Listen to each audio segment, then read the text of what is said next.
You are not here by accident. You did not open this video because everything is fine. You opened it because somewhere underneath the version of your life you present to the world, something has been quietly asking a question you have not been ready to answer yet. This is not about blaming anyone. This is not about telling you what to do or how to feel. This is simply a list of signs. Read them. Sit with them.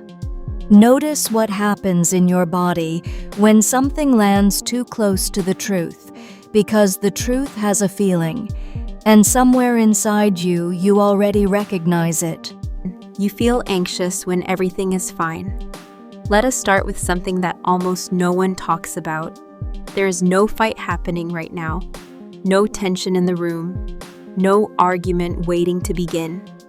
Everything on the surface looks completely normal, and you feel more anxious than you do during the conflicts. That is not a small thing, that is actually the clearest signal of all. Because anxiety is not random, it is not your brain malfunctioning, it is your nervous system doing exactly what it was trained to do. And what it has been trained to do inside this relationship is wait. Wait for the shift. Wait for the tone change. Wait for the moment the warmth disappears and something colder takes its place. You have seen it happen enough times that your body now anticipates it even when nothing is wrong, especially when nothing is wrong. The calm does not feel like safety anymore. It feels like the pause before something, like the silence before a door slams, like the breath before the drop.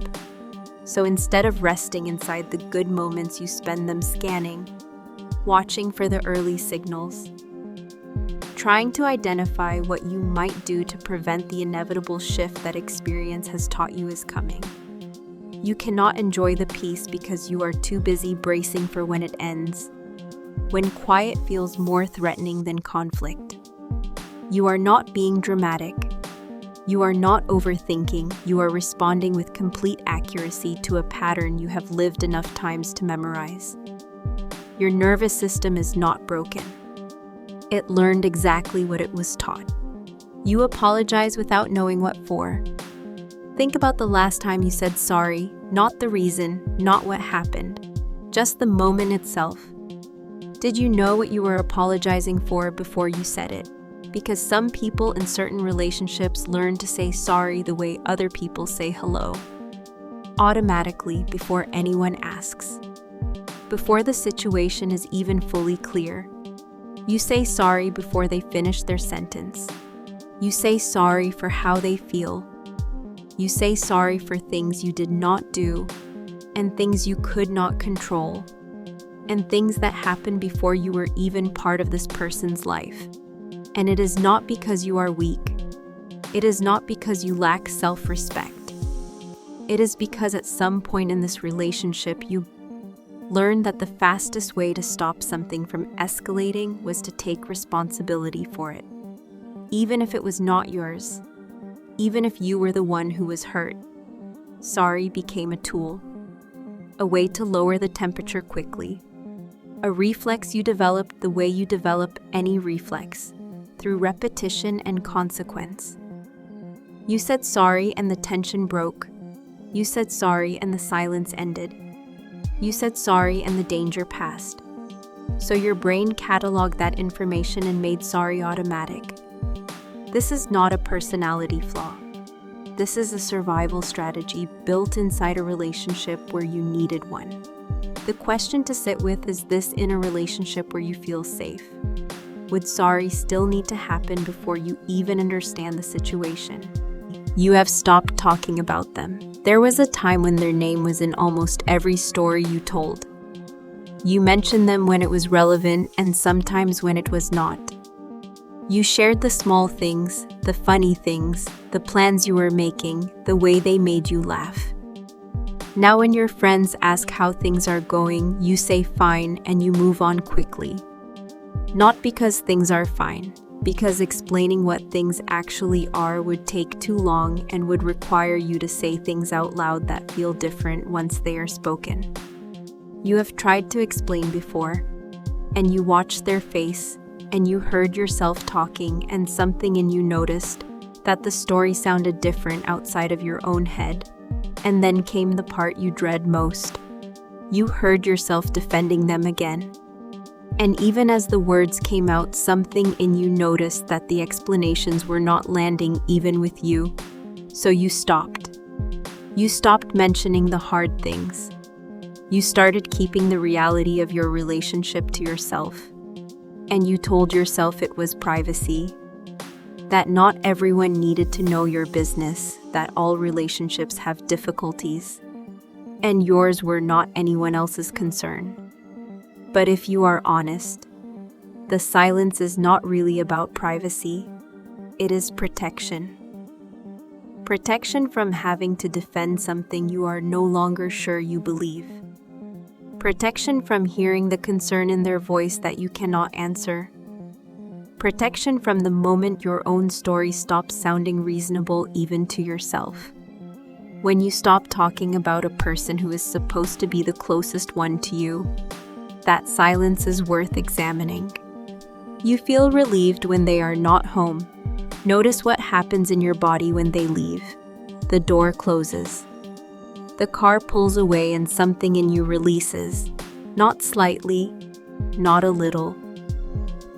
Your whole chest loosens, your shoulders drop, your breathing changes. The space around you feels like it belongs to you again. You move differently when they are not there. You talk to yourself out loud. You laugh at something without checking how it lands. You make decisions without running them through a filter first. For a few hours, you feel like a version of yourself you recognize. A lighter version, the version that existed before this relationship started requiring so much. And then you hear the sound, the key, the car, the footsteps, and your body rearranges itself. The shoulders come back up, the breathing shortens, the filter comes back online. You are back to being the version you have learned you need to be when they are present. Relief is not a complicated emotion. It simply tells you what felt like a weight and what felt like freedom. When the weight is your partner's presence and the freedom is their absence, your nervous system is communicating something very clear. You do not have to decide what to do with that. Not today, just notice it. Be honest about what you feel. When they walk out the door, versus what you feel when they walk back in. 5. Your body reacts. Before your brain does, your ringtone plays. It is them calling. Your stomach drops before you see the screen. You hear their key in the door. Your heart rate rises before you even decide how you feel about it. You see their name appear on a notification. Your hands tighten barely, but you notice it. These reactions are fast because they bypass your thinking mind entirely.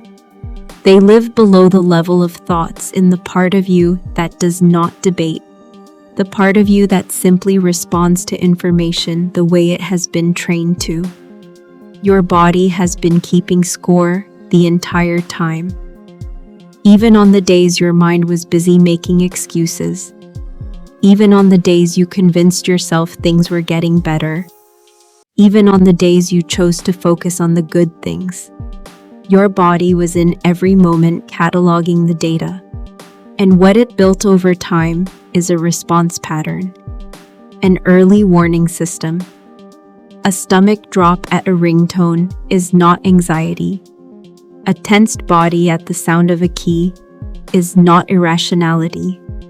These are accurate threat detection responses from a system that has been paying attention even when you were telling yourself there was nothing to pay attention to. Your body recognized what was happening before your mind had the words for it. Your friends have gone quiet. They used to say something not loudly, not harshly, but carefully, with care in their voice. They would ask questions that meant something else. They would sit with you after they met them and look at you in a particular way and say, "Are you okay with more weight than the words carry normally?" And you heard it. You just could not receive it. So you defended, you explained. You told them they did not see the full picture. You told them they were judging unfairly. And the conversation ended with something unresolved between you, so they learned. They learned that bringing it up costs them access to you. That expressing concern means you pull back for a while. That they have to choose between honesty and closeness. And they chose closeness. So they went quiet. They stopped asking the questions that cost them too much. They stopped making the observations that put distance between you. They are still watching, still worried, still there. They are just waiting now. Waiting for the day.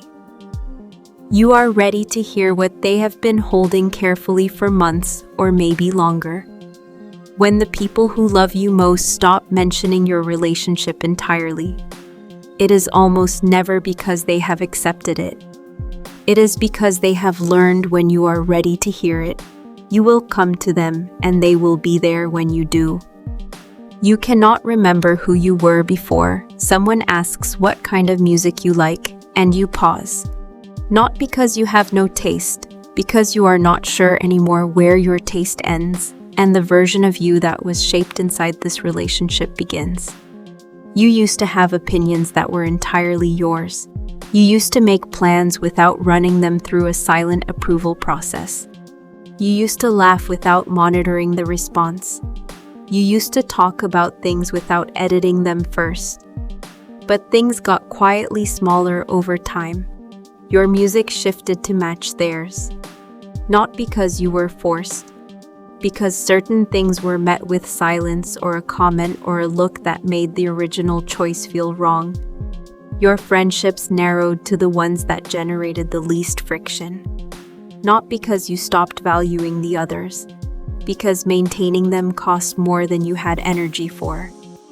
Your humor softened, your opinions got quieter, your interests reorganized around what was acceptable inside the invisible rules of this particular relationship, and none of this happened in a single moment. There was no one dramatic point where you consciously chose to disappear. It happened in the small decisions, the quiet accommodations, the thousands of tiny edits you made to yourself in the name of keeping things smooth. You have been rewriting yourself for so long that the original version feels like someone you used to know, someone you remember liking, someone you miss without always knowing exactly why. You explain their behavior to everyone, including yourself. There is a question worth sitting with honestly. How many hours of your week do you spend making their behavior make sense to yourself and to other people? Not processing it, not learning from it, not growing because of it. Just making it make sense. Just building a structure around it that is solid enough to hold together when someone looks at it closely. They were under pressure at work. They did not mean it the way it came out. They had a difficult childhood and certain things trigger that in them. They are getting better, they are trying. You have to understand the full picture. You say these things to your sister on the phone, to your friend over coffee, to your mother when she asks a careful question with worry behind it, that she is trying not to show. You say them fluently now, almost automatically. Because you have said them so many times, they have stopped requiring thought. But here is what is worth noticing. The explanations are not for them. They were never really for them. They are for you. The explanations are the architecture you built around the reality to keep the reality from looking like what it actually is. And that architecture requires constant maintenance. Every new incident needs to be absorbed and reframed and filed somewhere that does not disturb the overall structure. That is work, significant, ongoing, exhausting work. Think about the actual number of hours you spend doing it.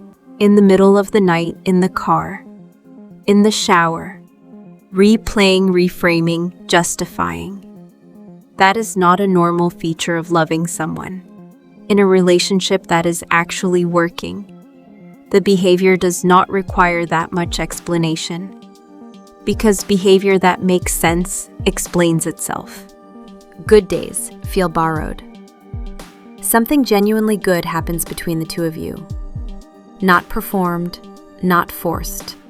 An actual moment. A conversation where you both laugh the way you used to laugh. An evening that feels light. A version of them that reminds you of why you chose this in the first place. And something in you opens, softens, almost relaxes. Almost. Because underneath the warmth there is something else running. A quieter signal. One that has learned not to trust good days completely. Because you have had good days before, exactly like this one. And you know from accumulated experience that good days in this relationship are not a sign of where things are. They are a temporary reprieve from where things actually are. And that knowledge does not leave just because today is good. It sits underneath the good. It watches it. It waits for it to end. So you cannot fully enter the moment. You are half inside it and half already bracing for the version of tomorrow that experience has taught you is more likely. The good day does not feel earned. It feels borrowed.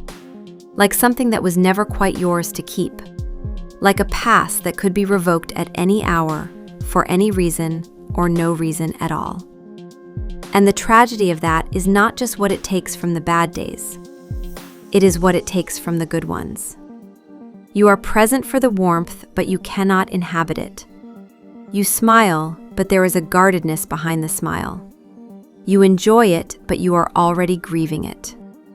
When joy arrives with an automatic expiry date, it is not joy anymore. It is hope balanced on the edge of knowing that the fall is coming. And the fall is always yours to absorb. You monitor their mood before you can relax. Before you speak, you read them, not because you are thoughtful, not because you are emotionally intelligent, because getting the read wrong has consequences that you have experienced enough times to no longer want to repeat. You walk into the room and within seconds you have already gathered data. The set of their jaw, whether their eyes meet yours or move past you, the speed of their response when you say hello, or the silence that arrives instead. Whether they are on their phone or looking up, whether the body language is open or closed against the room. And from that data, you make a decision. You decide what kind of evening you are going to have. You decide which version of yourself is required right now. The one that fills the silence with energy. The one that goes quiet and invisible. The one that addresses the mood directly. The one that waits. You have become an expert in their emotional weather patterns because getting the forecast wrong is not just unpleasant. It is costly. And what nobody talks about is how much of your mental space this occupies. Not just when you are with them, in anticipation of being with them. On the drive home from work, you are already running the calculations. What kind of day did they likely have? What will you walk into? What will be required of you? This is called hypervigilance, and it is not a love language. It is not attentiveness. It is not consideration. It is a survival skill you developed inside a relationship where your own comfort was never fully safe to assume. People in genuinely safe relationships do not rehearse their entrance before they walk through their own front door. You have changed yourself to avoid conflict. Think about a specific thing you used to do, something small. Something that was just yours. A way you dressed, a friend you saw regularly, a topic you talked about freely, a hobby that had nothing to do with them, a part of your personality that was just a natural feature of who you were. Now think about whether you still do it, and if the answer is no, think about how it stopped. It rarely stopped dramatically. There was probably not a direct confrontation, not an ultimatum, not an explicit rule handed to you. There was a comment, or a silence that arrived where enthusiasm should have been, or a look that made you feel suddenly unsure of something you were perfectly sure of before they saw it. And you made a small adjustment. You wore something different. You rescheduled the friend one more time until rescheduling became not seeing. You stopped bringing up the topic because the conversation never landed well. And then you made another small adjustment, and another. Each one reasonable in isolation. Each one explained to yourself as flexibility, as compromise, as what mature people do inside relationships. But the adjustments only ever moved in one direction. They moved toward what was acceptable to them, and away from what was natural to you. And now, the version of you that exists inside this relationship is a heavily curated version. Not edited by anyone explicitly, edited by you, in response to information you received repeatedly about what was welcome and what was not. You rewrote yourself to fit a space that was never actually shaped for you. Conflict ends with you apologizing. Think about the last 5 arguments. Not the content, not the topics, not who was technically right about whatever specific thing was being discussed, just how they ended. Think about that honestly. Did they end with understanding? With both of you having said what needed to be said and heard what needed to be heard? Or did they end with you apologizing? Not because you worked through it and realized something, because the weight of the unresolved tension became heavier than your need to be understood. And you did the math. If I say sorry right now, this ends in 2 minutes. If I hold my ground and try to explain my side again, this goes on for another 2 hours and ends in a place that is worse than where it started. So you chose sorry. Not as an acknowledgement of wrongdoing, as an exit strategy, as the fastest route to something that resembles peace, even if the resemblance is only surface deep. And the tension broke, and they accepted it, and you moved on with the unresolved thing sitting in a place inside you that keeps filling with every version of this that happens the same way. When one person in a relationship consistently ends up apologizing regardless of the content of the conflict, regardless of who began it, regardless of what the actual facts were, that is not resolution. That is not 2 people working through something together. That is one person submitting to end the discomfort and calling it peace. Because peace requires 2 people to actually arrive somewhere together. What you have been calling peace is one person going quiet so the other one does not have to change. You feel lonelier inside the relationship than you would alone. This is the sign that people find hardest to admit because it contradicts the way we understand loneliness. Loneliness is supposed to mean no one is around, an empty apartment, a weekend with nowhere to be, the absence of people. But you are not alone. You have this person, every day, in the same home, at the same table. And you have never felt more profoundly alone. Because loneliness is not actually about the presence or absence of people. It is about whether you can be real in the presence of the person you are with. And you cannot be real with them. Not fully, not anymore. Maybe not for a long time. You cannot say what you actually think because you have learned what that costs you. You cannot express what you genuinely feel because certain feelings are not safe to show in this relationship. You cannot share the parts of yourself that feel fragile because those are the exact parts that have been met before with dismissal or silence or something worse. So you perform. You perform fine.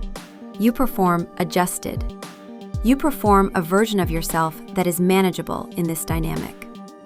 And performing is exhausting in a way that actual solitude never was. Alone in your own apartment with no one watching, you could be exactly whoever you actually were in that moment. Here, you cannot. Here, you are always in some version of a performance, always monitoring, always calculating the distance between what you feel and what is safe to express. The loneliness of being unseen by the person who is supposed to see you most clearly is a particular kind of pain. You are standing right next to it. You are sharing a bed with it, and you still cannot reach anyone. Your achievements feel complicated. Something good happens to you. a promotion, a recognition, an accomplishment you work toward. A moment where your effort produced exactly the result you hoped it would. And the first thing you feel is not pride. It is calculation. How will they receive this? Will this be received as good news or as something that needs to be managed carefully? Will they be genuinely happy or will something shift? You have watched it happen before. You shared something you were proud of and the response was not warmth. It was a comment that recentered them, a comparison that diminished your moment, a silence that said more than enthusiasm would have, or an enthusiasm that curdled into something else a few days later. So you have learned. You mention the good news carefully. You adjust the framing before you speak. You minimize slightly so it lands softer. You make your success smaller than it was before presenting it to the person who is supposed to want it to be large. And sometimes you do not mention it at all. You carry your own accomplishment in silence because sharing it feels riskier than keeping it to yourself.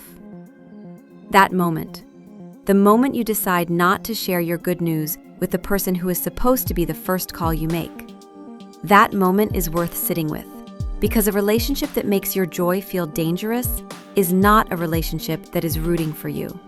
And you deserve someone who is genuinely rooting for you, not someone whose approval you have to calculate before you allow yourself to feel proud of something you earned. Sign 15.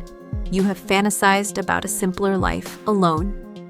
Not with someone else, not a different relationship, just alone. A smaller life, a quieter apartment, mornings that belong entirely to you. Coffee that gets finished without something shifting in the air. Evenings spent without monitoring another person's emotional state. Nights where the silence feels like rest instead of tension. You have imagined this, maybe once, maybe more times than you would admit to anyone. And when you imagine it, something in you softens, not with sadness, with relief. And then immediately after you tell yourself that this thought makes you a bad person, that wanting space from someone who loves you means something is wrong with you. That people do not fantasize about being alone unless they are selfish or broken or incapable of love. But that is not what this fantasy is. You are not someone who wants to be alone. You are someone so worn down by the constant weight of this relationship that the absence of it sounds like the most peaceful thing you can imagine. That is not a character flaw. That is information. The fantasy is not about wanting to escape love. It is about wanting to escape the exhaustion, the hypervigilance, the management, the performing, the thousand small ways this relationship requires you to be less than you are. That quiet vision of a simpler life is not weakness. It is your deepest self being completely honest about what it needs. You downplay it even in your own head. There is a phrase you return to more than any other. It is not that bad. You say it quickly, before the thought that preceded it has a chance to finish forming. It is not that bad. Other people have it worse. At least they do not do this. At least they do not do that. At least there are good moments. At least they have not crossed a certain line. And so you keep moving the line. Every time things escalate, you redraw the boundary of what counts as a real problem. You create a threshold that your relationship has to meet before you are allowed to call it what it is. Because if it does not meet that threshold, then you do not have to make the decision you are afraid to make. But pain does not work on a scale. Pain does not require a comparison to justify being real.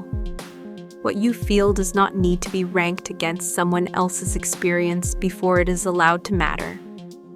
You are not overreacting. You are not being dramatic. You are not ungrateful or difficult or too sensitive. You are someone who has spent a long time convincing themselves that what they feel does not count enough to act on. And the minimizing is not honesty. It is self-protection. It is easier to say it is not that bad than to sit with the possibility that it actually actually is. What you feel right now in this moment is already enough reason to start asking different questions. You are more exhausted than your life should make you. Look at your life on paper. You are not working 3 jobs. You are not surviving a disaster. You are not managing a crisis that anyone else can see. From the outside, your life looks manageable, maybe even ordinary. And yet you are tired in a way that does not make sense based on the facts of your day. It is not the kind of tired that comes from physical work. It starts somewhere deeper, behind your eyes, in your chest, in the part of you that has been working long after the rest of you wanted to stop. You sleep and wake up already behind, already carrying something before the day has asked anything of you. Because the work you are doing is invisible, you are managing another person's emotions before you are allowed to attend to your own. You are monitoring the atmosphere of every room you share. You are calculating before you speak, editing before you express, performing fine when you have not felt fine in longer than you can remember. That is a full-time job. It has no clock-out time. It has no days off. And it gets no recognition because no one can see it, including sometimes you. You are not lazy. You are not weak. You are not someone who cannot handle ordinary life. You are exhausted because you are carrying something enormous that you have been pretending weighs nothing. Something inside you already knows. There is a voice. You know the one. It does not shout. It does not argue.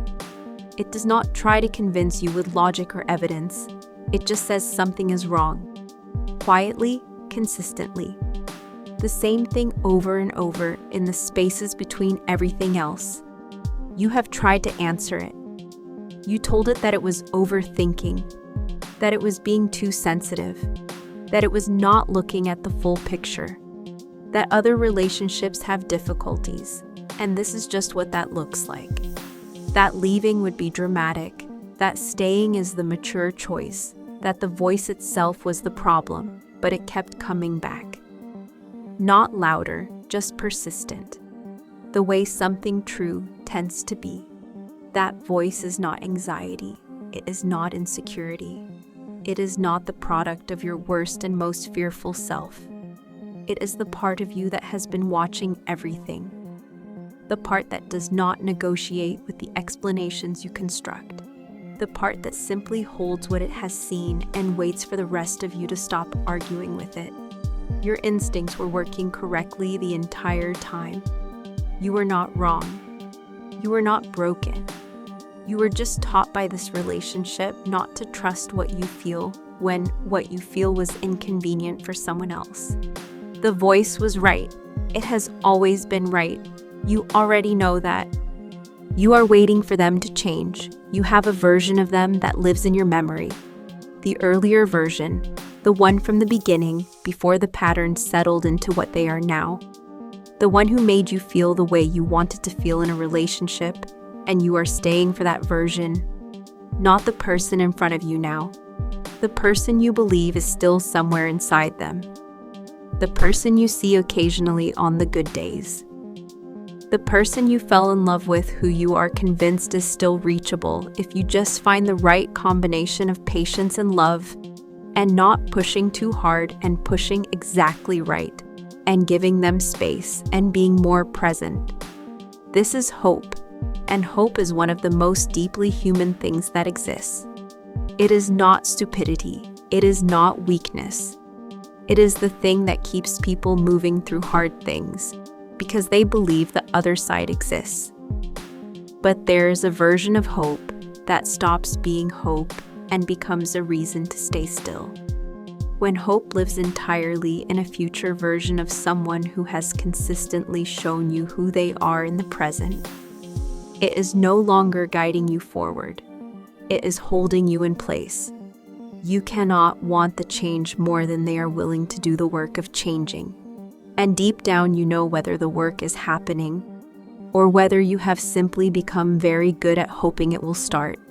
You are reading this right now. You did not find this by accident. Maybe you searched for something. Maybe an algorithm led you here. Maybe a friend shared it and you almost kept scrolling.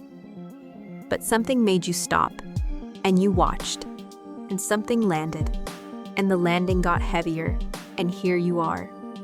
Having watched all of this, read every sign, sat with every word, and you know which ones described your life. Not vaguely, not as a possibility, as a description. You felt it, that particular quiet weight in your chest, when something stops being general and becomes specific. When a sentence stops being about anyone and becomes about you. That feeling is not coincidence. That feeling is recognition. And recognition matters because you cannot begin to move towards something different without first being honest about what is actually happening. You do not have to decide anything today. You do not have to leave. You do not have to stay. You do not have to have the conversation yet. You do not have to tell anyone what you heard. You do not have to do anything except stop pretending that you did not feel what you just felt going through this list. Because that feeling, that quiet, heavy recognition is not a problem. It is the beginning of something, and beginnings, no matter how small, no matter how uncertain, are worth something. You found this video, you watched it all the way through. You felt what you felt. That is not nothing. That is actually everything. Some of them landed softly. Some of them landed hard. Some of them described exactly the thing you have been carrying alone for longer than feels fair. This was never about telling you what to do. It was never about convincing you of a conclusion someone else already decided for you. It was about giving language to something that has been living in your body without a name. Because named things are easier to see clearly. And seeing clearly is the first thing, the only thing required right now. You are not too sensitive. You are not overreacting. You are not someone who does not appreciate what they have. You are someone who has been paying attention. And the things you have been paying attention to are real. What you do with that is yours, all of it entirely yours. But whatever comes next starts with knowing what you already know.